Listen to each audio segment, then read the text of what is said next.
Welcome to Chetana Mokshith YouTube channel. ಇವತ್ತು ನಾನು water ಮಿಲನಲ್ಲಿ ಹೇಗೆ ಐಸ್ ಕ್ರೀಮ್ ಮಾಡೋದು ಅಂತ ತೋರಿಸ್ಕೊಡ್ತೀನಿ. ಬನ್ನಿ ನೋಡೋಣ ಹೇಗೆ ಮಾಡೋದು. ಅದಕ್ಕೆ ಬೇಕಾಗುವ ಪದಾರ್ಥಗಳು: ಕಲ್ಲಂಗಡಿ ಹಣ್ಣು, ರೆಡ್ ಕಲರಿಂಗು, ಹಾಲಿನ ಕೆನೆ, ಹಾಲು ಮತ್ತು ಸಕ್ಕರೆ. ಈಗ ಬನ್ನಿ ಹೇಗೆ ಮಾಡೋದು ನೋಡೋಣ. ಒಂದು ಮಿಕ್ಸಿ ಜಾರ್ಗೆ ಕಲ್ಲಂಗಡಿ ಹಣ್ಣು ಪೀಸ್ ಮಾಡ್ಕೊಂಡಿರ್ತೀವಲ್ಲ ಅದನ್ನು ಹಾಕ್ಕೊಳ್ಳೋಣ.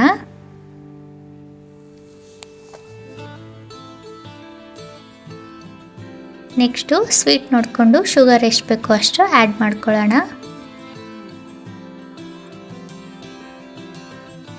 ಈಗ ಈ ರುಬ್ಬಿರೋ ಮಿಶ್ರಣನ ಒಂದು ಬಾಕ್ಸ್ಗೆ ತೆಕ್ಕೊಳ್ಳೋಣ.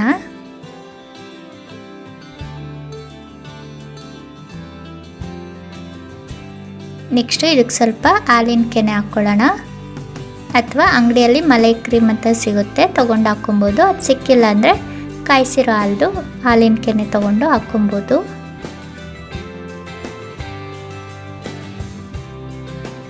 ನೆಕ್ಸ್ಟು ಕಲರಿಂಗ್ ಸಿಗುತ್ತೆ, ತೊಗೊಂಡು ಹಾಕ್ಕೊಬೋದು. ರೆಡ್ ಕಲರು ನೋಡಿ ಈ ಥರ ಸಿಗುತ್ತೆ ಅಂಗಡಿಯಲ್ಲಿ ಕೇಳಿದ್ರೆ. ಐಸ್ ಕ್ರೀಮ್ ಕಲರ್ ಬರಬೇಕಲ್ಲ, ಸೊ ಅದಕ್ಕೆ ಹಾಕ್ಕೊತೀವಿ. ನೆಕ್ಸ್ಟ್ ಸ್ವಲ್ಪ ಹಾಲನ್ನ ಹಾಕ್ಕೊಳ್ಳೋಣ. ನೆಕ್ಸ್ಟ್ ಈಗ ಒಂದು ಪಾತ್ರೆ ಇಟ್ಕೊಂಡು ಅದಕ್ಕೆ ಇದು ಹಾಕ್ಕೊಂಡಿರೋದನ್ನೆಲ್ಲ ಅದಕ್ಕೆ ಪಾತ್ರೆಗೆ ಹಾಕ್ಕೊಳ್ಳೋಣ. ಒಂದು 2 ರಿಂದ 5 ನಿಮಿಷ ಕುದಿಸ್ಕೊಳ್ಳೋಣ. ಇಷ್ಟನ್ನು ಮಿಕ್ಸ್ ಮಾಡಿ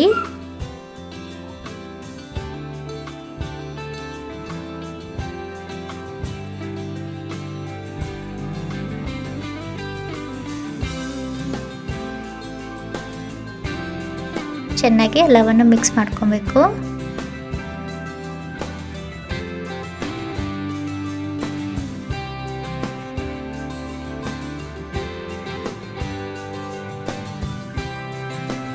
ಈಗ ಕಾಯಿಸಿರೋದನ್ನ ಒಂದು ಬಾಕ್ಸಿಗೆ ತೆಕ್ಕೊಳ್ಳೋಣ.